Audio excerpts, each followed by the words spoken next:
All right, that's pretty much a wrap on the 2024 New York Jets season after that last-minute loss to the Colts on Sunday. I need to know what direction the fan base wants to go, though. So let's check in with Matt O'Leary of the Just Jets podcast and platform.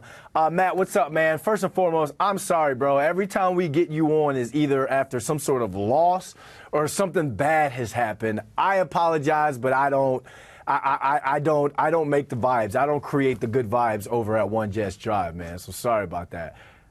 That is quite okay. Look, there's nothing that we can do. It's just what's presented in front of us right now. And it's been a lot of bad for this 2024 team, which I don't think any of us thought going into the season. Yeah, and bad turned to worse after that loss. Let's break this thing down, man, because we're talking about a 14-play, 54-yard drive that puts them up 5 after a field goal, and they still managed to lose 28-27. That's not the way you want to lose a game that pretty much officially knocks you out of the playoffs. So what got the Jets beat on Sunday?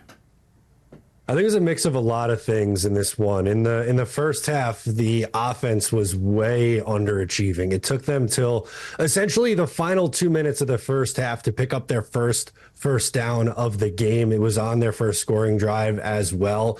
It was on their 6th possession. Their first 5 possessions, they were unable to pick up a first down, and they dug themselves into a 13-0 hole.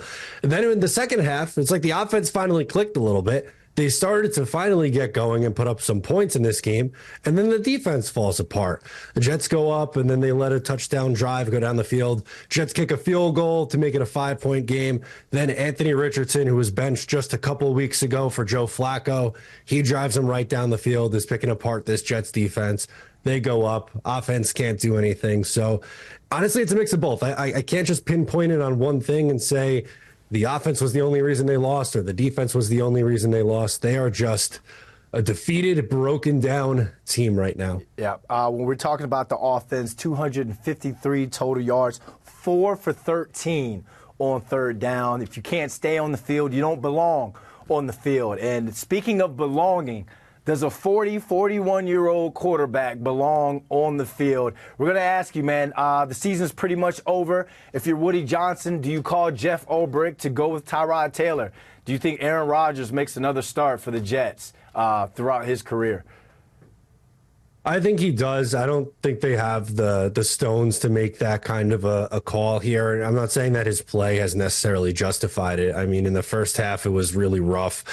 He isn't moving around very well anymore. That's become obvious.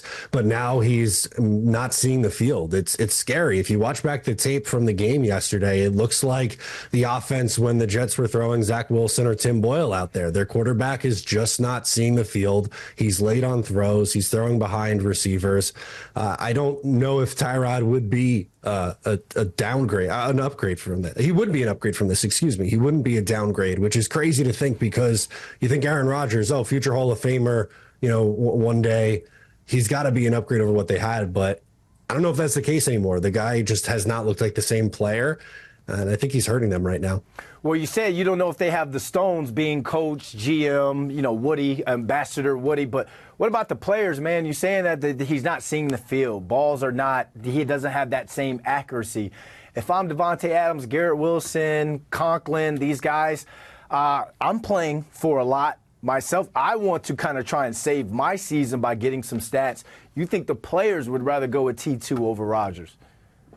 I think there's a chance, yeah, because not only is Aaron Rodgers not playing well, but at the same time, I think his body language on the field is just so bad right now. It's like anytime something goes wrong, you just see him shaking his head or looking off into the camera, staring into space. And it's not good. And I think it's rubbing off on the rest of the team. Like they just look like they have this defeated attitude. And right now, I think Aaron Rodgers, he's a team captain, he's supposed to be a leader of this team. He's giving off that same energy as well. And I wonder what they would look like with a change at quarterback, if it would spark anything or if it's just way too far gone at this point. Yeah, I'm with you on the body language thing, man. It's getting darker than the dark room for Aaron Rodgers. Just by the way, when the camera shows him, he just looks like he's completely just out of it. Like I'm seeing ghosts out there is what the first thing that pops off my head. Let's switch it to the defense.